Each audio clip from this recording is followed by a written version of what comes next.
Giovanni Pagotto di Prima il Veneto, buonasera anche a lei. Buonasera, piacere essere qui con voi questa sera. Poi, Pagotto, diciamo che il Veneto sta diventando terreno di conquista in questo momento tra i partiti del centrodestra, perché insomma vengono spesso, anche la Meloni è già la seconda volta che viene nel dopo quel battibecco diciamo con Trump era arrivata a Gemona alla Triveneta degli Alpini, adesso è ritornata perché era comunque l'Assemblea nazionale della UIL, però insomma sta venendo molto spesso, sta diventando uno dei punti cardine della politica anche nazionale. E voi come Prima il Veneto come assistete a questo dibattito? Ma come assistiamo? Guardi, le elezioni sono già nell'aria, quello è poco ma sicuro. Sa che c'è anche chi dice che in Italia si vive in una perenne campagna elettorale. Anche se mancano 5 anni siamo sempre in campagna elettorale. Quello è vero, ma c'è già un po' di accelerazione, si percepisce e questo succede soprattutto, come si diceva giustamente, quando alcuni partiti sentono che la base sta scricchiolando. Stanno cercando di recuperare il consenso perduto, fatto insomma da una legislatura che a nostro parere non ha portato, ma a parte a nostro parere anche oggettivamente, insomma i risultati sono stati penso molto al di sotto delle aspettative dell'elettorato, quindi al momento ritornano, corteggiano l'elettorato potenzialmente perduto per cercare di recuperare i voti. Allora, Vannacci, io sono una persona tendenzialmente pragmatica. Ovviamente un partito che si chiama Futuro Nazionale con un partito che si chiama Prima il Veneto, già il nome cozza, giusto? Sì. Vannacci è una persona che obiettivamente capisco piaccia molto alle televisioni. Non so perché, sarà fotogenico, parlerà bene, ma io guardo il profilo e mi chiedo cosa può fare una persona così per il Veneto. Secondo me assolutamente niente di più di quello che hanno fatto. Perché allora c'erano tutti questi imprenditori, per esempio, che sono andati a incontrarlo? Presumo per curiosità inizialmente, perché è una persona che comunque è, come dicevo, spinta dai media, piace ai media, è la novità ha uno storytelling potente sotto e sì, prova a corteggiare anche i veneti, ma per i veneti secondo me potrà far poco. È una persona che è toscano d'adozione, di La Spezia, con una moglie straniera tra l'altro, come me, che sono fortunato ad avere un angelo del Vietnam come moglie, quindi lo posso capire, ma quando parla di reimmigrazione magari scricchiano, suona un po' male. Cosa potrà fare? Adesso stanno parlando della nuova legge elettorale, sarà Rosatellum, Stabilicum, Mattarellum, potrà essere anche Melonium o Lollobrigidum, non cambierà niente. Farà cosa? Il 6, 7, 8, anche il 10%. O entrerà in coalizione con le altre forze di governo a posteriori, oppure starà all'opposizione. Ma nei fatti cosa può fare per i veneti e soprattutto qual è l'interesse a farlo? Si suddivide comunque l'elettorato con delle forze di destra con cui condivide comunque una parte delle idee e soprattutto condivide i fondi. L'unica maniera per spingere il Veneto e le imprese venete non è il futuro nazionale, è un futuro più veneto.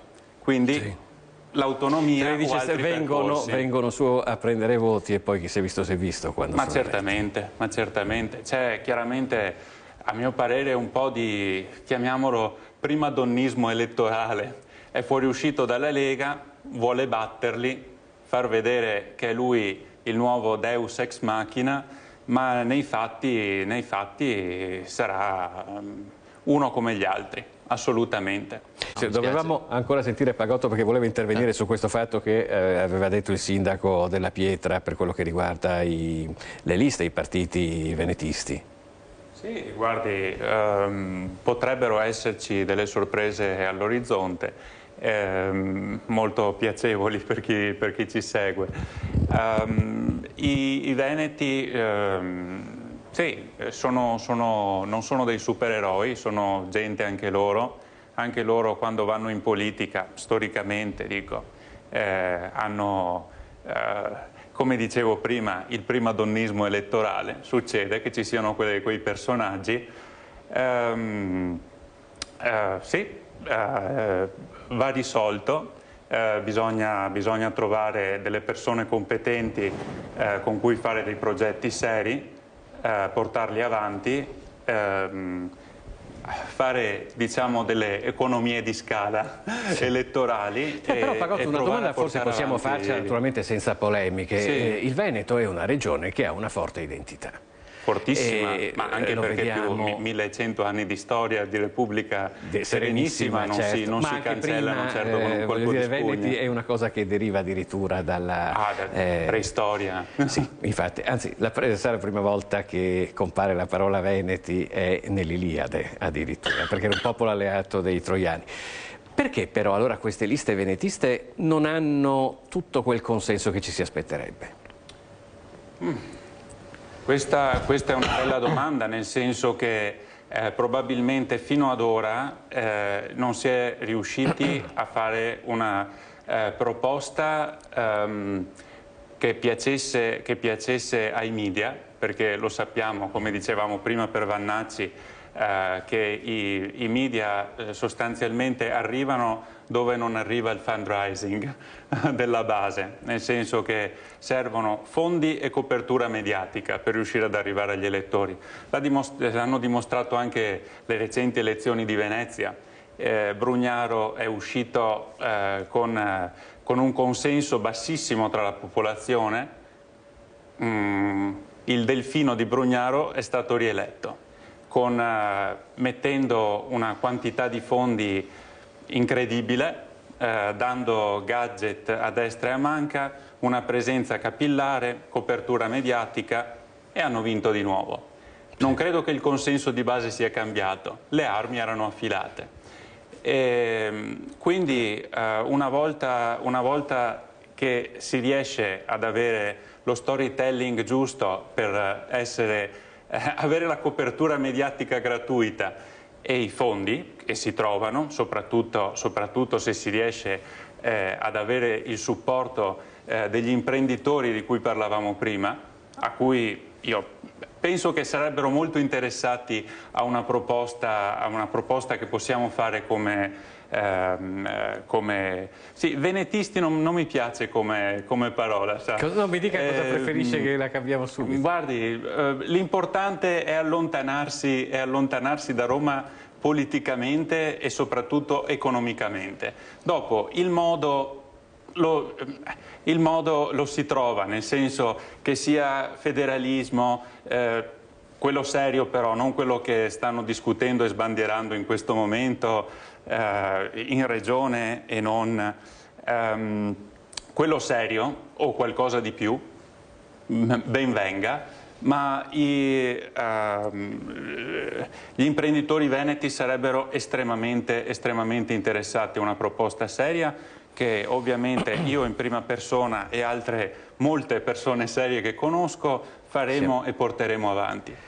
Pagotto, io non so se sia un problema di Venezia, che chiaramente è un palcoscenico che attira molto per queste cose, o più in generale dei giovani, perché spesso abbiamo visto dei comportamenti molto pericolosi per farsi un selfie, per fare un video da mettere sui social network. Certamente. Intanto io, pur essendo un veneziano di terraferma, sono comunque un veneziano di nascita. Quindi di dov'è? Io sono di Mestre, ma sono anche semi-vicentino, diciamo, quindi un vero veneto. Certo. Ecco. Di quello siamo sicuri, quindi mi sta molto a cuore il Veneto, ma mi sta molto a cuore anche la città di Venezia. Questi comportamenti, cosa si può dire, sono estremamente deprecabili, vanno puniti in maniera esemplare, quello è l'unica maniera, ma c'è un problema più grosso alla base, nel senso che il turismo a Venezia, come abbiamo visto, come hanno detto anche nel video, è assolutamente insostenibile. Anche questa nuova campagna elettorale l'hanno fatta con il tema della gestione del turismo come uno dei temi principali. Guardando alle azioni dell'amministrazione precedente non ho grandi speranze per un vero cambiamento. Questo è l'esempio dell'esatto contrario del turismo di qualità che predicano.